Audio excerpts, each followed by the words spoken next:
जी, आज first class है ये एएस लेवल बिजनेस की, और पहला चैप्टर आपके सामने आपको नज़र आ रहा है। और इसके भी हम जो टेक्निकलिटीज़ हैं कि कितने पेपर होते हैं और क्वेश्चंस के मार्क्स कितने होते हैं, उनको अटेम्प्ट कैसे किया जाता है, और कौन कौन से असेसमेंट ऑब्जेक्टिव्स एग्जामिनर ने सेट किए होते हैं जिनको अचीव करना होता है और कैसे अचीव करना होता है। तो अगर मैं बिजनेस की बात करूं तो बिजनेस जो है ना, when it comes to writing answers, it become more difficult than economics. समझने में कॉन्सेप्चुअली इकोनॉमिक्स ज़्यादा मुश्किल है, बिजनेस आसान है। लेकिन इकोनॉमिक्स का once you get the understanding तो आपके लिए लिखना आसान है। बिजनेस में चूंकि आपको बहुत सी चीज़ों का ख्याल रखना पड़ेगा जब मैं आपको बताऊंगा, तो इसलिए उसमें आंसर लिखने में प्रॉब्लम होती है। और इसी वजह से ए लेवल बिजनेस में बच्चे ए और ए स्टार नहीं ले पाते, क्योंकि टीचर बताता ही नहीं उन्हें। टीचरों को या तो खुद पता नहीं होता या वो एफर्ट नहीं करता। सिलेबस पढ़ा दिया और बस ठीक है जी, काम बन गया। तो इसलिए आपने फोकस करना है इस पे जब आंसर हम करेंगे, क्योंकि ज़ाहिर पता टॉपिक हम जब करेंगे तो उसके क्वेश्चन तो मैंने आपको देने ही है। उसके बगैर तो सिलेबस नहीं होता। हर टॉपिक के बाद हम क्वेश्चंस ऐड करेंगे और आपको दूंगा भी असाइनमेंट के तौर पे। और फिर उसको हम डिस्कस किया करेंगे एज यूजल, जैसे हम पहले भी करते रहे, कि आपके आंसर आए हैं और लाइव क्लास में जो जो गलतियां हैं वो आपको बताएं कि यहाँ पर ये नहीं लिखना था या ये लिखना था, और आपके मार्क्स कैसे बढ़ सकते हैं। अच्छा जी। और मैं आपको कुछ आंसर्स भी दिखा सकता हूँ जो एग्जामिनर ने मार्क किए हुए हैं। तो वो भी आपको हेल्प आउट कर सकते हैं। एनीवे, अब स्टार्ट करते हैं। तो सबसे पहले चैप्टर, ये मेरे वही सॉफ्ट कॉपी है मेरे नोट्स की। तो इकोनॉमिक्स के तो मैं आपको टॉपिकल ही दे रहा हूँ, और चूंकि उसमें कुछ मैं अपडेट कर रहा हूँ। बिजनेस की ऑलरेडी है, अपडेटेड ही है, कोई ख़ास चेंज नहीं है। तो ये मैं पूरा आपको एक बुकलेट की फॉर्म में ही आपको शेयर कर दूंगा। तो ये पूरा सिलेबस जो, एक्चुअली इसकी दो बुकलेट्स हैं मेरी। तो जो वन है वो एएस की है, और जो टू है वो ए टू की है। तो आपको मैं एएस की शेयर कर दूंगा, तो एएस का सारा सिलेबस जो पहले साल में करना है वो इसमें मौजूद है। अच्छा जी, अब चैप्टर वन एंटरप्राइज हम स्टार्ट करते हैं। तो पहले पहली टर्म इकोनॉमिक प्रॉब्लम है जो हमने अभी कवर की है, और इसलिए हमें दोबारा उसको बताने की ज़रूरत नहीं है। वो लिखा ही हुआ है, लिमिटेड रिसोर्सेज और अनलिमिटेड वांट्स। वांट्स ज़्यादा हैं तो रिसोर्सेज कभी भी सफिशिएंट नहीं होते इंसान की वांट्स को पूरा करने के लिए। तो इकोनॉमिक्स में इसको इकोनॉमिक प्रॉब्लम ऑफ स्केर्सिटी बोल रहे थे, यहाँ इकोनॉमिक प्रॉब्लम बोल रहे हैं। तो one and the same thing. फिर नीड्स एंड वांट्स, ये भी हमने पढ़ लिया हुआ है कि नीड्स सर्वाइवल के लिए एसेंशियल हैं, वांट्स नहीं होती।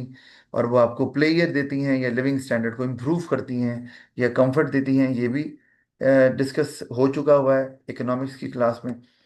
तो ये तो कॉमन है, लेकिन आपको इकोनॉमिक बिजनेस यहाँ कॉमन नज़र आ रहा होगा। लेकिन जैसे जैसे हम आगे जाएंगे, इकोनॉमिक्स और बिजनेस आपको टू डिफरेंट सब्जेक्ट्स नज़र आएंगे। ओ लेवल में ऐसे नहीं है। ओ लेवल में काफ़ी ज़्यादा सिमिलैरिटीज़ हैं दोनों सब्जेक्ट में, ए लेवल में नहीं है। सिर्फ आपको ये शायद पहले ही चैप्टर में थोड़ी सिमिलैरिटीज नज़र आएंगी, उसके बाद आपको इकोनॉमिक्स जो है वो एक चेंज सब्जेक्ट नज़र आएगा इन एज कंपेयर टू बिजनेस। अच्छा, फिर फैक्टर्स ऑफ प्रोडक्शन आ गए जिनको रिसोर्सेज बोला जाता है, वो भी हमने उस पर भी बात की हुई है। और फैक्टर्स ऑफ प्रोडक्शन का दूसरा नाम क्या है जी? क्या बोल सकते हैं जिसको? बताएं जी। फैक्टर्स ऑफ प्रोडक्शन को क्या बोलते हैं? वो फैक्टर्स जो प्रोडक्शन में इस्तेमाल होते हैं गुड्स एंड सर्विसेज प्रोड्यूस करने के लिए, उनको बोला जाता है फैक्टर्स ऑफ प्रोडक्शन। और उसका दूसरा नाम क्या है जो ज़्यादा कॉमन है? सर याद नहीं है। याद नहीं आ रहा? वो है, बेटा अभी पढ़ा है, रिसोर्सेज। तो ये वर्ड काफ़ी ज़्यादा इस्तेमाल होता है, रिसोर्सेज का। तो ये आपको गुड्स एंड सर्विसेज प्रोड्यूस करके देते हैं। अच्छा, resources goods and services produce करके देते हैं, और गुड्स एंड सर्विसेज क्या करती हैं? ह्यूमन नीड्स एंड वांट्स को सेटिस्फाई करती हैं। तो इसका मतलब it all depends on resources. वो होंगे तो गुड्स एंड सर्विसेज बनेंगी ना, और गुड्स एंड सर्विसेज होंगी तो नीड्स एंड वांट्स पूरी होंगी। अच्छा, अब रिसोर्सेज में हमारे पास पहले लैंड आ गया, वो आपको पता ही है। जो उसमें इंपॉर्टेंट चीज़ है वो है नेचुरल रिसोर्सेज। लैंड को लैंड नहीं मानना, पीस ऑफ सॉइल नहीं होता खाली ये।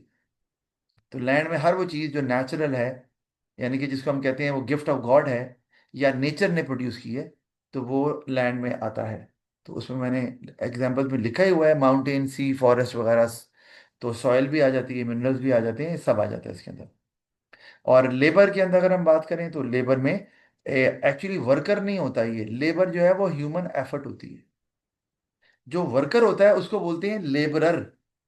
लेबर एफर्ट है, वो मेंटल भी हो सकती है, वो फिजिकल भी हो सकती है। ठीक है, डिपेंड करता है। जैसे अभी right now I am putting up mental effort. तो कई जॉब्स में फिजिकल एफर्ट भी करनी पड़ती है to produce goods and services. अच्छा, लेकिन ये जरूरी है कि आप जो एफर्ट लगा रहे हैं उससे कोई गुड या सर्विस प्रोड्यूस हो रही हो। अगर वो नहीं हो रही तो फिर वो लेबर में नहीं आएगा, वो रिसोर्स नहीं है, क्योंकि रिसोर्स की तो प्रॉपर्टी यही है कि वो गुड्स एंड सर्विसेज प्रोड्यूस करने में इस्तेमाल होता है। अच्छा, यह होती है। फिर कैपिटल आ गया।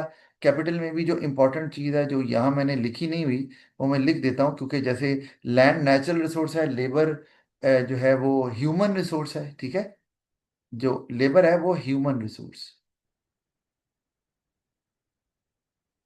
तो ये भी वर्ड आ सकता है। इसी तरह से कैपिटल की बात करें तो इसको हम मैन मेड रिसोर्स बोलते हैं। मैन मेड रिसोर्स, कि ये इंसान ने बनाया है। ठीक है, तो उसमें हमारे पास फाइनेंस, मशीनरी, बिल्डिंग, सब कुछ आ रहा है। एक बात आपने ध्यान में रखनी है, वैसे हमने आगे पढ़नी है। इकोनॉमिक्स में फाइनेंस को कैपिटल नहीं बोलते। बिजनेस में, अकाउंटिंग में फाइनेंस भी पार्ट ऑफ कैपिटल होता है। क्यों नहीं बोलते वो मैं जब इकोनॉमिक्स की क्लास होगी वहां बताऊंगा।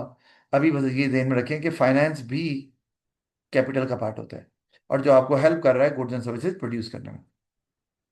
फिर एंटरप्राइज हमारे पास आ गई, तो एंटरप्राइज भी एक एबिलिटी है। यानी कि आप कह सकते हैं ये जो एंटरप्राइज है, ये एक एबिलिटी ऑफ ह्यूमंस है, और ये भी ह्यूमन रिसोर्स ही है। ठीक है, ये भी एंटरप्राइज भी ह्यूमन रिसोर्स ही है, क्योंकि एंटरप्राइज की एबिलिटी किन में होती है? ह्यूमंस में होती है। तो उसमें लेकिन वो दो एबिलिटीज को सम अप करके आता है। एक रिस्क टेकिंग एबिलिटी है, बिजनेस को जब रन करते हैं तो there is always a risk. It might be successful, it might not be. The goods might be like by the people, they might not be like by the people. तो risk is always there. और दूसरी चीज जो आती है कि ये ability जो है वो कंबाइन करती है रिसोर्सेज को, कि जो जो रिसोर्सेज लगाने हैं उनको ये डिसाइड करती है कि क्या कॉम्बिनेशन लगाना है। कितना लैंड, कितनी लेबर, कितना कैपिटल, और मतलब लेबर लगानी भी है कि नहीं लगानी, कि कैपिटल लगाना भी है कि नहीं लगाना। तो ये कॉम्बिनेशन जो है रिसोर्सेज का, that will B use in the production process. ये भी डिसाइड कौन करेगा? ये एंटरप्राइज ऑन्टरप्रेन्योर डिसाइड करेगा, और ऑन्टरप्रेन्योर की जो एबिलिटी है उसको एंटरप्राइज बोलते हैं। तो जो स्किल पोजेस करता है उसको ऑन्टरप्रेन्योर ऑन्टरप्रेन्योर बोलते हैं, या ओनर आप बोल सकते हैं। तो ये दोनों एबिलिटीज को सम अप करके हमारे पास एंटरप्राइज आ जाता है। ये आपको खैर समझ है इसकी, इसमें कोई प्रॉब्लम नहीं है। जैसे आपको पता है जब स्कूल में क्लासेस होती हैं तो टीचर्स को बताया जाता है सर आपने ये वाला सब्जेक्ट पढ़ाना है और वो इस रूम में पढ़ाना है। तो वो यही हो रहा है, डिसाइड कर रहे हैं कि कौन सा टीचर कौन से सब्जेक्ट पढ़ाएगा। इसी तरह फैक्ट्रीज में भी ऐसे ही होता है, कौन सा वर्कर जो है वो कौन सा टास्क परफॉर्म करेगा। तो ये एंटरप्राइज में आ रहा है। अच्छा, फिर पर्पस ऑफ बिजनेस एक्टिविटी ये आपको पता ही है। जब हम बिजनेस बोलते हैं तो इसका मतलब है ये प्राइवेट सेक्टर में ही नॉर्मली हम एज्यूम करते हैं कि होता है। नॉर्मली बिजनेसेस जो है ना वो प्राइवेट सेक्टर में ही रन किए जाते हैं। कुछ जो है वो पब्लिक सेक्टर में भी होते हैं, तो लेकिन ज़्यादातर प्राइवेट में ही होते हैं। तो वो ऑब्वियसली रिस्क भी लेते हैं और सोर्सेज को कंबाइन भी करते हैं to produce goods and services. लेकिन उनका ऑब्जेक्टिव जो है वो क्या होता है? प्रॉफिट। वो हमने देख लिया, वो आपको बता दी। और इसी को अचीव करने के लिए बिजनेसेस सब कुछ करते हैं, जो भी प्रोड्यूस करते हैं इसी टारगेट को अचीव करने के लिए करते हैं। अच्छा, आगे हमारे पास आ जाता है जी कंज्यूमर गुड्स। अच्छा, अब कंज्यूमर गुड्स क्या होती हैं? नाम से भी हमें नजर आ रहा है। एक ना मैं एक टर्म यहाँ लिख रहा हूँ, एंड यूजर। एंड यूजर, पता है इसका क्या मतलब होता है? एंड यूजर का क्या मतलब है? जिसके बाद ये जो प्रोडक्ट लास्ट पर्सन जो यूज करता है जो सर्विस है फाइनल वो। कंज्यूमर होता है। जी, वेरी गुड। फाइनल कंज्यूमर, जो लास्ट बंदा यूज कर रहा है प्रोडक्ट को, इसका मतलब है वो बंदा जो एंड यूजर है is using the product for his और हर ओन सेटिस्फेक्शन। ठीक है, उसका कोई पर्पस नहीं है कि इसको आगे किसी को देना है या इसको इस्तेमाल करके कोई चीज़ बनानी है। तो एंड यूज़र वही है, फाइनल कंज्यूमर, जो अपनी सेटिस्फेक्शन को सेटिस्फाई करने के लिए, अपनी नीड को सेटिस्फाई करने के लिए इसको इस्तेमाल करता है। अच्छा ओके, तो वो सारी चीज़ें जो एंड यूज़र इस्तेमाल करेगा वो कंज्यूमर गुड्स कहलाएंगी। तो उसमें हमारे पास, मैंने एग्जांपल दी हुई है, हमारे पास कार्स हैं, हमारे पास क्लोथ्स हैं, हमारे पास मोबाइल है। लेकिन हमने यूज से बताना है, मतलब car can not be all the time a consumer good. ये आपने बात ध्यान में रखनी है। वो मतलब ये कि कार के लिए हम एक और वर्ड इस्तेमाल कर सकते हैं, व्हीकल। ठीक है। तो आपके पास गाड़ी है और आप उसको इस्तेमाल करते हैं अपने लिए, fine, that is a consumer good. लेकिन आप उसको पार्ट टाइम व्हीकल को आपने लगाया हुआ है इन ड्राइव पे, इन ड्राइव पे लगाया हुआ है। तो जब आप इन ड्राइव के लिए उस कार को इस्तेमाल कर रहे हैं तो वो एक व्हीकल है, और वो क्या कर रही है, वो आपको हेल्प कर रही है सर्विसेज प्रोवाइड करने में। इसका मतलब है उस वक्त जब आप इन ड्राइव में के लिए उसको इस्तेमाल कर रहे हैं तो आपकी नीड और वांट पूरी नहीं हो रही इससे। आप गाड़ी का को मजा ले रहे हैं, आप किसी डेस्टिनी पे जा रहे हैं गाड़ी पे, नहीं ना, आप उससे सर्विसेज प्रोवाइड कर रहे हैं टू योर क्लाइंट्स। तो ये अगर कार इस पर्पज के लिए इस्तेमाल हो रही है तो वो कंज्यूमर गुड नहीं कहलाएगी।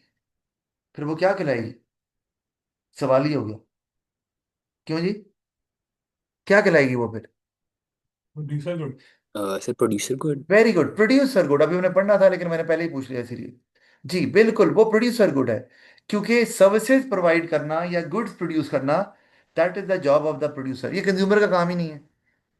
तो माना आप गाड़ी, इसका मतलब है ये गाड़ी at a time consumer good भी बन गई और प्रोड्यूसर गुड भी बन गई। या आप ऐसे कह सकते हैं कि किसी भी चीज़ को अगर आपने आइडेंटिफाई करना है एज ए कंज्यूमर गुड या एज ए प्रोड्यूसर गुड, तो you need to see the purpose of using it. वो किस पर्पज के लिए इस्तेमाल हो रही है, डायरेक्ट सेटिस्फैक्शन लेने के लिए या गुड्स एंड सर्विसेज प्रोड्यूस करने के लिए। तब आप डिसाइड करेंगे कि ये कंज्यूमर गुड है या प्रोड्यूसर गुड है। इसी तरह मोबाइल भी है। मोबाइल जो है वो आप अपने बिजनेस के लिए भी इस्तेमाल कर सकते हैं, अपने क्लाइंट से बात करने के लिए, तो वो प्रोड्यूसर गुड बन गई, आपको हेल्प कर रही है प्रोडक्शन के अंदर, सर्विसेज या गुड्स प्रोड्यूस करने में। इसी तरह से आपने घर में कोई आपने ना गार्ड रखा हुआ बाहर, घर के बाहर, तो घर के बाहर, अच्छा, जो गार्ड रखा हुआ है वो क्या कर रहा है, आपको सर्विसेज दे रहा है। तो अगर वो आपको सर्विसेज दे रहा है तो वो गुड नहीं है, वो सर्विस है। तो उसको फिर हम कंज्यूमर सर्विस बोलेंगे। दे तो आपको रहा है, आपको डायरेक्ट सेटिस्फेक्शन मिल रही है। लेकिन अगर वही गार्ड किसी फैक्ट्री के बाहर खड़ा हुआ है, अगेन पर्पज मैटर्स, तो अब वो क्या कर रहा है, वो फैक्ट्री के ओनर को हेल्प कर रहा है। किस चीज में हेल्प कर रहा है, सारी बात है गुड्स एंड सर्विसेज प्रोड्यूस करने में। तो उस केस में वो गार्ड की सर्विसेज प्रोड्यूसर सर्विसेज बन जाएंगी, कंज्यूमर सर्विसेज नहीं होंगी। तो जिस तरह हमने कहा कि कार है तो व्हीकल, वो व्हीकल तो प्रोड्यूसर गुड बन गई अगर वो इन ड्राइव के लिए यूज हो रही है, और घर के लिए इस्तेमाल हो रही है तो वो कंज्यूमर गुड बन गई। इसी तरह यहाँ पर भी है, आपका हाउस मेड आप रखते हैं to clean your floor, to wash your utensils, तो कंज्यूमर सर्विस।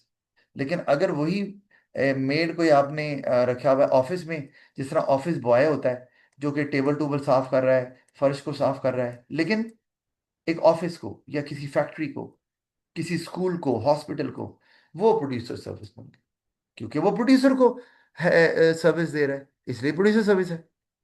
अच्छा जी, तो ये कंज्यूमर सर्विस, कंज्यूमर गुड, ये हमें समझ आ गई। इसी तरह ये मैंने लिखा हुआ है बैंकिंग, लेकिन मैंने यहाँ वर्ड लिखा है कंज्यूमर बैंकिंग।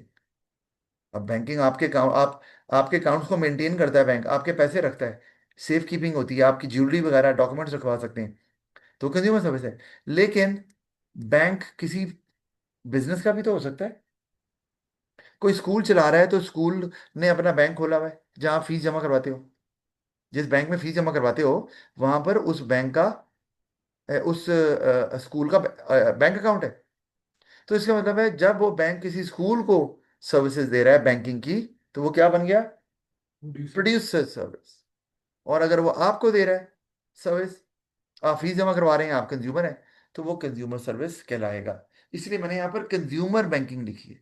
इसके लिए एक और टर्म आती है, अगर ये बैंकिंग किसी कंपनी को, किसी बिजनेस को सर्विस देगा, तो हम उसे बोलेंगे कॉर्पोरेट बैंकिंग। लेकिन है तो बैंकिंग ही ना। अच्छा जी, ये भी हो गया, आसान है ये, इसमें कोई प्रॉब्लम नहीं है। फिर हमारे पास आ गया कैपिटल गुड्स या प्रोड्यूसर गुड्स या इंडस्ट्रियल गुड्स, ये हम बात कर चुके हैं। इसी तरह प्रोड्यूसर सर्विस, तो मैंने तीनों नाम लिख दिए हैं, कैपिटल गुड्स कह लो, प्रोड्यूसर गुड्स कह लो, इंडस्ट्रियल गुड्स कह लो, एक ही बात। तो उसमें मशीनरी टूल्स वगैरह आ रहे हैं। अब मशीनरी या टूल्स वगैरह ये तो हमें नज़र आता है कि ये फैक्ट्रीज में ही इस्तेमाल होती हैं, तो ये प्रोड्यूसर गुड है। वैसे तो टूल्स हम घर में भी इस्तेमाल करते हैं। कोई चीज़ टांगनी है तो हमने हैमर ले लिया और उससे हम नेल को हिट कर रहे हैं अगेंस्ट द वॉल, तो वो फिर कंज्यूमर गुड बन जाएगा उस केस में, क्योंकि आप इस्तेमाल कर रहे हैं। इसी तरह प्रोड्यूसर सर्विसेज है, तो ये हमने we have already covered it. जो प्रोड्यूसर को सर्विसेज मिलती हैं उनको प्रोड्यूसर सर्विसेज कहते हैं। तो it all depends on the purpose, ये हम पहले ही कवर कर चुके हैं। फिर अपॉर्चुनिटी कॉस्ट आ गई हमारे पास, ये हम कवर कर लिया हमने इकोनॉमिक्स में, कि जो नेक्स्ट बेस्ट ऑप्शन होगा, उसका जो बेनिफिट आपको नहीं मिल रहा, वो आपकी अपॉर्चुनिटी कॉस्ट है। अगर आप कोई दो ऑप्शन ले रहे हैं, ज्यादा ऑप्शन है, तो फिर आपको देखना पड़ेगा कि नेक्स्ट बेस्ट कौन सा था, सिर्फ वही आपकी अपॉर्चुनिटी कॉस्ट बनेगी। जो रेस्ट ऑफ द ऑप्शन हैं, they can never be your opportunity cost, उनमें से कोई एक होगा जो नेक्स्ट बेस्ट होगा। अच्छा, और ऑब्वियसली वो बेस्ट से नीचे होगा। ये हमने जो कवर कर लिया है, हम इसको इस पे ज़्यादा बात नहीं करते। अच्छा, फिर आ गया हमारे पास एडेड वैल्यू। अब ये इंपॉर्टेंट कॉन्सेप्ट है, इसमें से क्वेश्चन भी आते हैं पेपर में, सब्जेक्टिव क्वेश्चन, बड़ा क्वेश्चन भी आ जाता है इस पे। तो हम एडेड वैल्यू को समझते हैं। एक बात पहले तो ये समझनी जरूरी है कि एडेड वैल्यू क्या होती है। पहले, इससे पहले कि क्या होती है, हम ये देख लें कि इसका फॉर्मूला क्या होता है। तो हमने फार्मूला देखा कि एडेड वैल्यू का फॉर्मूला है selling price of finish product, ठीक है, and minus cost of bought in material, ठीक है। यानी कि सेलिंग प्राइस, जो आपने एक फिनिश प्रोडक्ट बना लिया है, एग्जांपल है कि आपने एक शर्ट बनाई है, शर्ट जो है वो एक फिनिश गुड है, तो लोग बाय करेंगे। लेकिन आपने इसके लिए जो बटन थे ना, वो खुद नहीं बनाए। बटन आपने, you bought it from the market, बाहर से लिए। तो इसके मतलब ये जो बटन है, ये बॉटन मटेरियल है, या रॉ मटेरियल, जो भी रॉ मटेरियल भी आप बाय बाय करते हैं, खुद तो नहीं बनाते। तो अगर आपने शर्ट जो है वो फर्ज किया आपकी, हम एज्यूम करते हैं कि $50 की है, लेट से, तो, और बटन जो है वो लेट से आपके $10 के मिले थे, आपको एज्यूम कर रहे हैं। तो आपके पास जो वैल्यू ऐड हुई हुई है वो $40 की, क्योंकि ये 50 minus 10 is equal to $40। That will be your added value, यहां लिख लेते हैं, ये आपकी एडेड वैल्यू, आपने वैल्यू ऐड की है। इसका क्या मतलब है वैल्यू ऐड करने का, इसको हम देखते हैं। लेकिन पहले ये जान लें कि क्या हम इसको प्रॉफिट बोल सकते हैं, ये मेरा सवाल है। क्या ये प्रॉफिट नहीं है? सर। ये नहीं है। अच्छा, क्यों जी?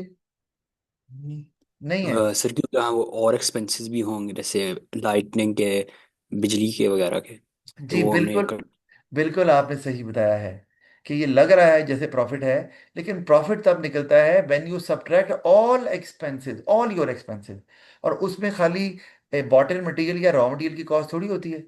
उसमें आपके पास इलेक्ट्रिसिटी की कॉस्ट है, उसमें आपके पास सैलरी है, उसमें आपको रेंट देना, पे करना पड़ रहा है if you do not own the building, और बेताशा कॉस्ट है, तो वो भी माइनस करनी है। तो जब तक unless and until you subtract all the cost, आप प्रॉफिट पे नहीं पहुंचते।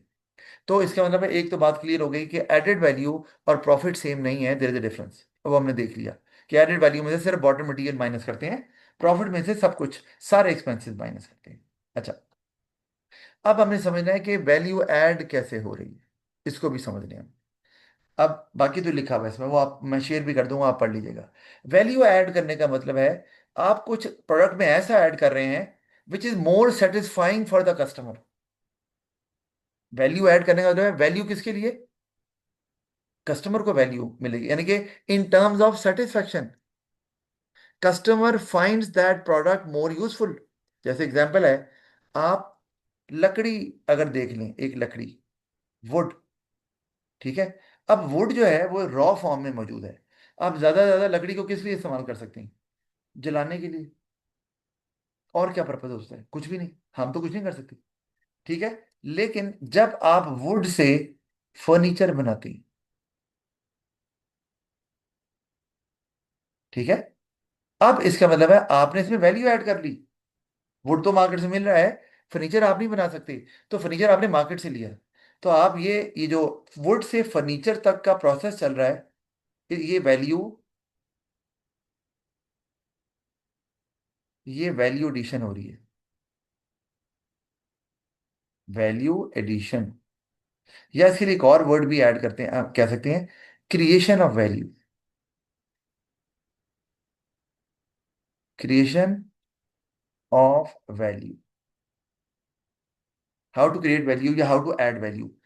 तो अब अंदर जो भी काम हुआ, अब यहां पे हम खर्चे की बात नहीं कर रहे।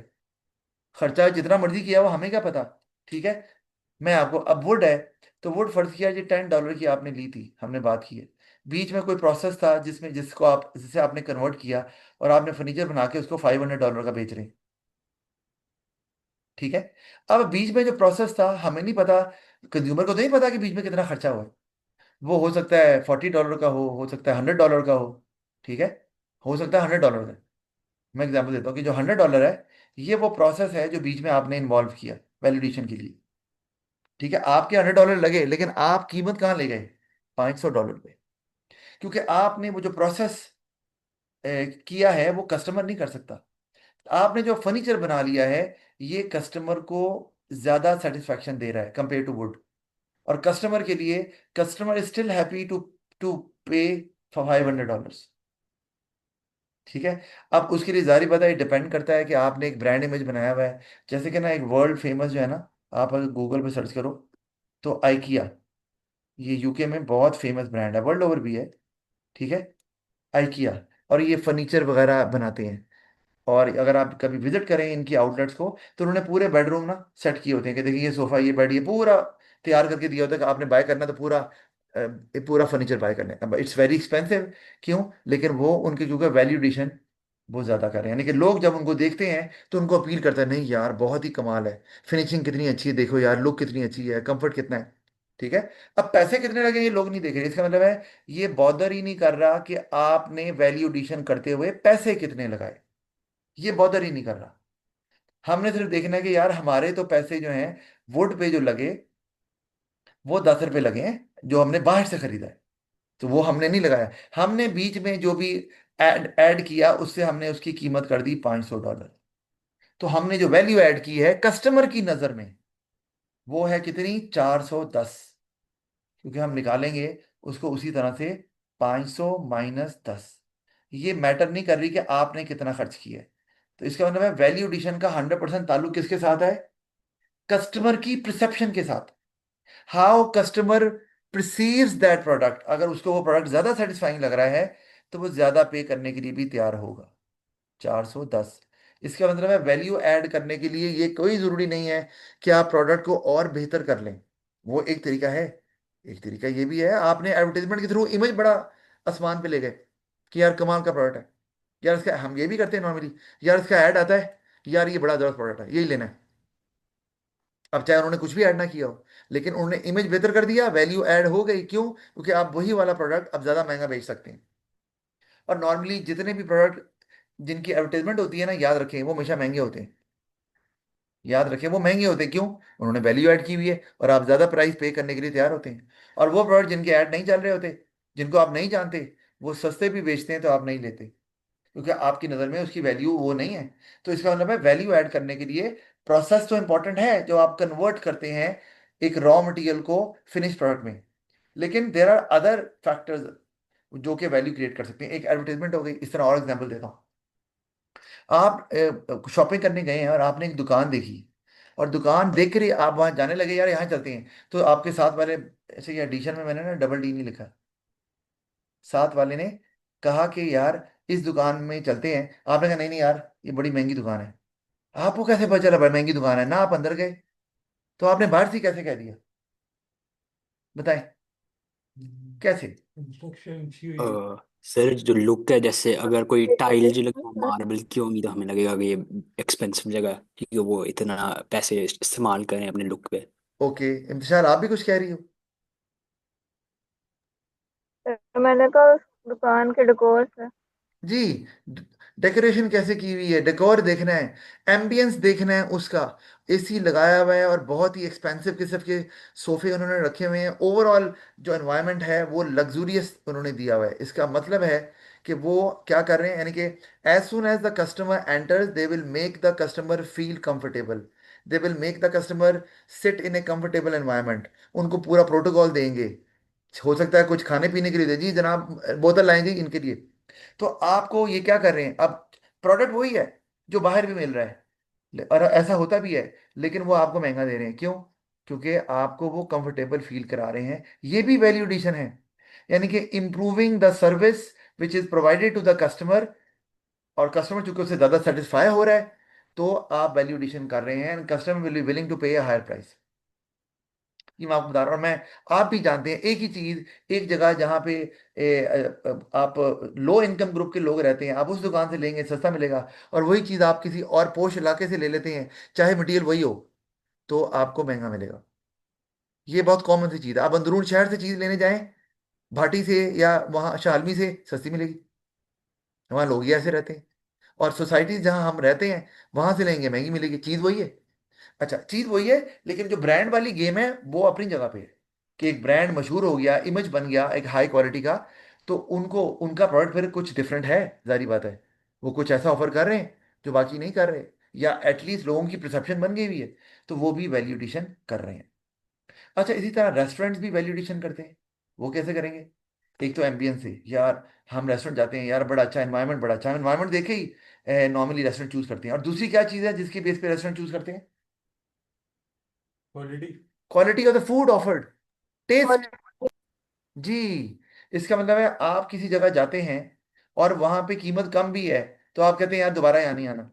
उसका एनवायरनमेंट देखे, उसका फूड की वैरायटी और टेस्ट देखे, और सर्विस देखे भी, जो आपके वहां पे जो आपको सर्व कर रहे होते हैं। तो आप किसी रेस्टोरेंट में, जैसे बुंदू खान को ले लो, मैं पसंद करता हूँ बुंदू खान जाना। ऑल्दो वो एक्सपेंसिव है काफ़ी, चार बंदे भी जाएं तो आपका 10-12 हज़ार का बिल आ जाएगा उसमें, लेकिन उनके फूड की जो क्वालिटी है वो दे ऑलवेज मेंटेन इट, और वो हमेशा टॉप क्लास होता है, कभी शिकायत नहीं हुई। टेस्ट भी सेम होता है और होता भी बहुत अच्छा है खाना उनका। तो वो ज़्यादा भी चार्ज करते हैं क्योंकि वो वैलिडेशन कर रहे हैं। उनका अगर एम्बियंस कहें तो बहुत अच्छा नहीं है, ठीक है, लेकिन चूंकि खाना बहुत अच्छा है, तो they are able to charge a higher price. और वो ये क्या, वो भी शायद वही उसी तरह मटन वगैरह चीज़ें बाय कर रहे हैं, लेकिन उसको जो प्रोसेस से गुजार रहे हैं, जो उसको कुक कर रहे हैं, वो बहुत अच्छे हैं, and that is what we call value addition. तो they are able to charge higher price. तो इसका मतलब है वो ज़्यादा प्राइस चार्ज कर रहे हैं और हम फिर भी पे कर रहे हैं। तो अब सवाल क्या, वैल्यूएडिशन की तो हमें समझ आ गई कि कितनी कितनी तरह से इसको किया जा सकता है। अब वैल्यूएडिशन में आपके दो तरीके हैं करने के, आसान से।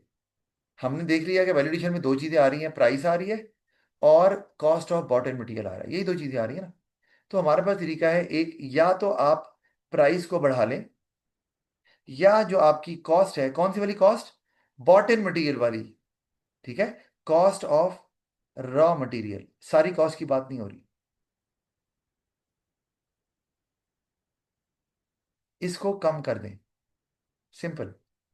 या प्राइस को ज्यादा कर लें, या इसको कम कर दें, क्योंकि आपको गैप बढ़ाना है ना इनके दरमियान, क्योंकि इनका जो डिफरेंस है वो वैल्यूएडिशन है। तो अगर इनका गैप बढ़ेगा, तो इसका मतलब है more is being added as value, value is being added, ठीक है। तो आप प्राइस बढ़ा सकते हैं या कॉस्ट कम कर सकते हैं। अब प्राइस बढ़ाने का तरीका, प्राइस आप बढ़ा सकते हैं, लेकिन देयर इज एन इशू। अगर आप प्राइस बढ़ा रहे हैं तो और लोगों को लग रहा है कि जो ये क्वालिटी ऑफर कर रहे हैं it does not match with the price they are charging, तो लोग तो लेंगे ही नहीं। इसका मतलब मैंने आपको बताया था वैल्यूएडिशन का ताल्लुक किसके साथ होता है? प्राइस। नहीं, वैल्यूएडिशन जब हम कहते हैं हमने वैल्यू ऐड की है, तो इसका क्या मतलब है, तो बताएगा? नहीं, सर इसके, क्वेश्चन रिपीट कर आप। क्या, दोबारा बोलो।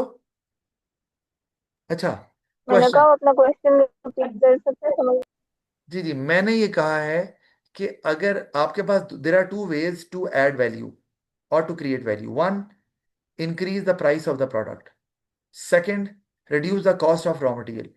तो हम पहले वाला मेथड देख रहे हैं। अगर आप प्राइस बढ़ा देते हैं तो वैल्यू तो ऐड हो जाती है, गैप बढ़ गया ना, और वैल्यू ऐड हो गई। तो जब हम कहते हैं वैल्यू ऐड हो गई, तो इसका मतलब क्या है? क्या मतलब वैल्यू ऐड हो गई?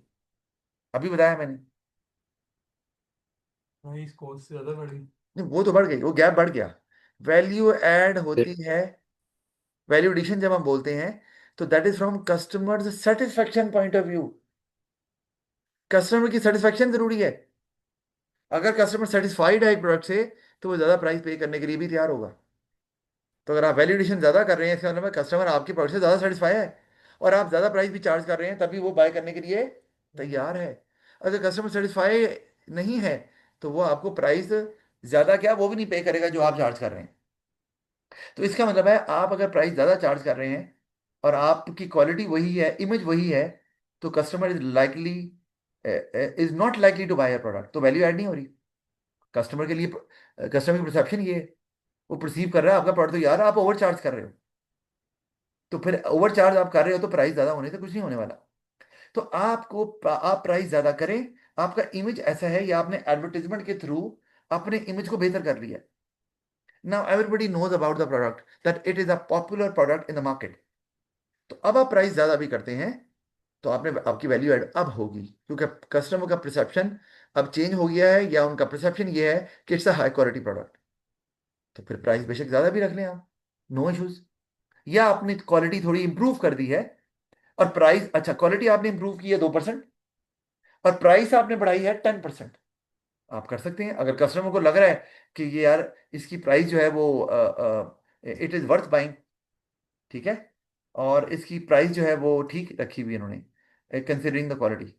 तो वैल्यू, तो इसलिए आपको ये देखना है, प्राइस ज्यादा करके आप वैल्यू ऐड कर सकते हैं, but you need to consider whether customer is happy to buy it और not, whether value is genuinely added. क्या इस प्रोडक्ट की प्राइस बढ़ाई जा सकती है? या आपने बढ़ानी है, तो या तो आप एडवर्टाइजमेंट के थ्रू इमेज बेहतर करें, या क्वालिटी को माइनर, क्वालिटी में को माइनर इंप्रूवमेंट ले आए, फिर प्राइस रख लें आपने जो रखनी है, वैल्यू ऐड हो जाएगी। आप कहेंगे सर वो फिर अगर आप माइनर इंप्रूवमेंट करेंगे, तो उस पर भी तो खर्चा होगा।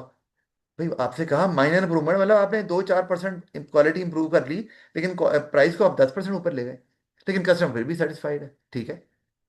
अच्छा, दूसरा तरीका है कॉस्ट ऑफ रॉ मटेरियल, कि आप रॉ मटेरियल की कॉस्ट को कम कर दें। उसका एक ही तरीका है कि आप सप्लायर स्विच कर लें। अच्छा, कई बच्चे लिख देते हैं जी, वर्कर को निकाल दें, वर्कर की सैलरी कम कर दें, और भाई रॉ मटेरियल की बात हो रही है, प्रॉफिट की बात नहीं हो रही। तो रॉ मटेरियल की कॉस्ट को कम करने का तरीका है, या तो आप सप्लायर से डिस्काउंट मांगें, या उसको कहें फेवर दे हमें, और हमें सस्ता रॉ मटेरियल दे। और you can switch your supplier, और कोई और सप्लायर जो आपको रॉ मटेरियल सस्ता दे रहा है उससे बाय कर लें, तो कॉस्ट कम हो गई, तो वैल्यू ऐड हो गई। लेकिन इसमें भी एक प्रॉब्लम है, वैल्यू ऐड कब होगी? जब रॉ मटेरियल उसी क्वालिटी का मिले। आपने सप्लायर स्विच किया, लेकिन सप्लायर ने आपको सस्ता रॉ मटेरियल तो दे दिया, लेकिन क्वालिटी कॉम्प्रोमाइज करके। तो कस्टमर की परसेप्शन क्या हो गई कि भाई ये तो आप, अब वो उस प्राइस पे भी पे बाय करने के लिए तैयार नहीं है जो प्राइस आप चार्ज कर रहे हैं। आपने प्राइस नहीं बढ़ाई, कॉस्ट कम की है, लेकिन क्वालिटी कॉम्प्रोमाइज हो गई, कस्टमर की परसेप्शन चेंज हो गई, नहीं भी हमने नहीं लेना, वो सेटिस्फाइड नहीं है, तो वैल्यू ऐड नहीं हो रही। तो इसलिए आपने अगर सप्लायर स्विच करना है विदाउट कॉम्प्रोमाइजिंग क्वालिटी, यानी कि सप्लायर दूसरा जो है वो आपको ऑफर कर रहा है raw material at lower price, at low cost, but offering the same quality, तो फिर हम कहेंगे वैल्यू ऐड हो रही है। तो ये दो तरीके हैं, और दोनों के मैंने आपको डिसएडवांटेजेस भी बता दिए हैं कि ड्रॉबैक्स क्या हैं, ये कंसिडर करने पड़ेंगे। ठीक है जी, आज के लिए इतना ही। कोई क्वेश्चन है तो ज़रूर बता दें। Any question? No sir. No, no okay. Sir. कल भी क्लास इस टाइम पे ही है? ओके, कल भी 2 बजे क्लास ही शुरू होगी, यूजिंग द जी सेम ठीक है। Link, using the same link. Thank you very much.